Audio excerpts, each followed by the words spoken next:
music is coming to the living room in a big way. What's going on? Give us a kind of a quick overview on the sort of the move to OTT, the opportunities in the living room for Vevo, and some recent developments and how it's going in the marketplace. Sure. So it's a natural evolution for us more than anything else, and more than driven by, let's say, a strategy that we created internally. It's something that was dictated by the audiences. So over the past 3 or 4 years, we've seen a gravitational pull towards the living room, as has all of our behaviors and the entire industry, and we wanted to capitalize on that. And teaming up with our ownership, the music industry, Universal Music Group and Sony Music Group, we've had the ability and the autonomy to be able to strike partnerships with a myriad of OTT, digital MPVDs, AVOD platforms that are really starting to become a bigger part of our world. And we're really excited about it. So some recent developments that have occurred over the past several months, green lighting and opening partnerships with things like Pluto TV, which we know is a rising star. And that's really interesting because that's somewhat of a behavior that aligns itself with how we used to consume content in somewhat of a linear live fashion. That's one side of the equation. Another really big partnership that we just inked and is now already coming to fruition in terms of meaningful audience is Samsung TV Plus. So that's a whole different, again, type of product offering for consumers. We're starting to learn how those audiences do utilize our content and the types of insights that we can derive from that and drive that forward.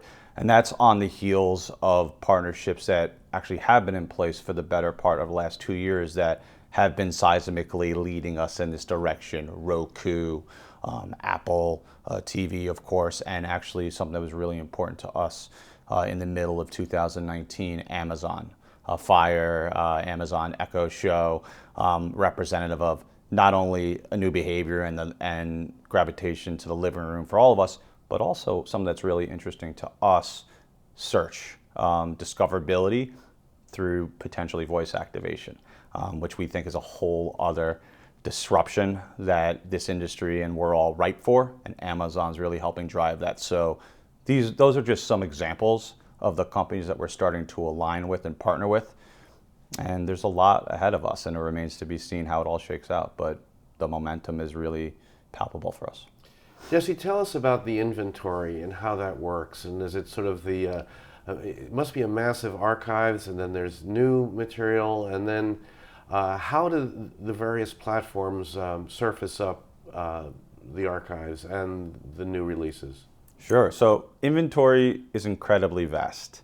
In terms of our audience levels, we like to say it resembles that of what a broadcast network is in terms of the scale. We reach upwards of 30 million people in the United States a day, for example.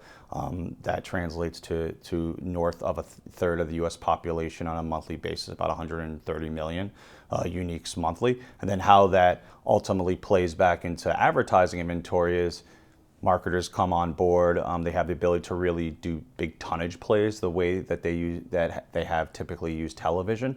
They utilize Vevo too and achieve a lot of their reach and frequency goals with brand safety. Of course, zeitgeist content that's super relevant, and it's distributed across all the platforms that I alluded to, the ones that we have recently started to really grow on, and in addition to our foundation, which has been YouTube.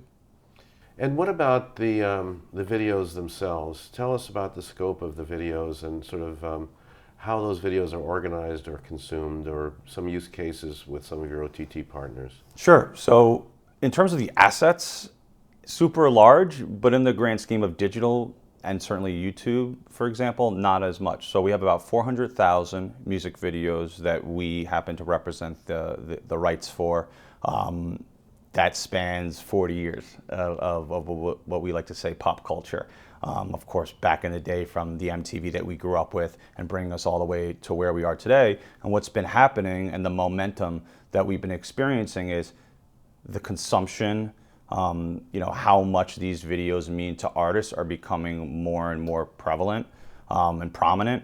And with that, you're starting to see artists utilize music videos as kind of a way to really lean in, reach their fans in a meaningful way, and it happens across all the platforms that we alluded to. So within OTT space, that's really where the nascent business part of our business is right now. We're starting to understand what that's going to mean. Mobile has been where we've been dominant historically. About 2/3 of our audience is there, but right now we're around north of 20% overall with an OTT, but that's growing exponentially, 40-50% a year. So that behavior is different, and how we reconcile those behaviors within screens, both for artists as well as ultimately advertisers, that's the secret sauce. That's what we're constantly trying to optimize. And finally, tell us about the advertisers, sort of the appeal to the advertisers, the kinds of advertisers that are working with you, and sort of what their expectations are. Sure. So we're a home run for the advertising community, and we continue to prove that on a regular day basis in terms of the client base that we have.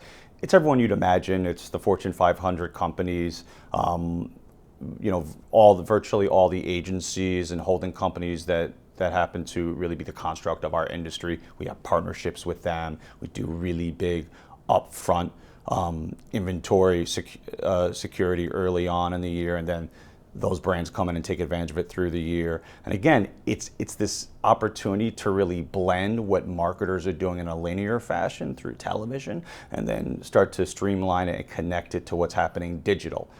We're really this unique media entity that can straddle a line between those two, and what we see is it just works. It's an ultimate branding play, brand safe. We know that's really important to the advertising community. We check all those boxes. We actually do all of our content happens to have what you would deem as classical television ratings like TVG, TVPG, TV14, and TVMA. 85% of that inventory set is actually within that brand safe environment, non-TVMA. So there's that comfort that comes with advertising with Vevo, and that's kind of a rite of passage. Like when the advertisers and marketers are partnering with us, they know, well, that's why we're talking to you in the first place. We know we can count on you, and it just works, and we deliver. I'd say that's probably the most important thing to drive home when you look at, again, our scale, broadcast scale, and we like to make comparisons to the television world, but the fundamental difference is we're growing.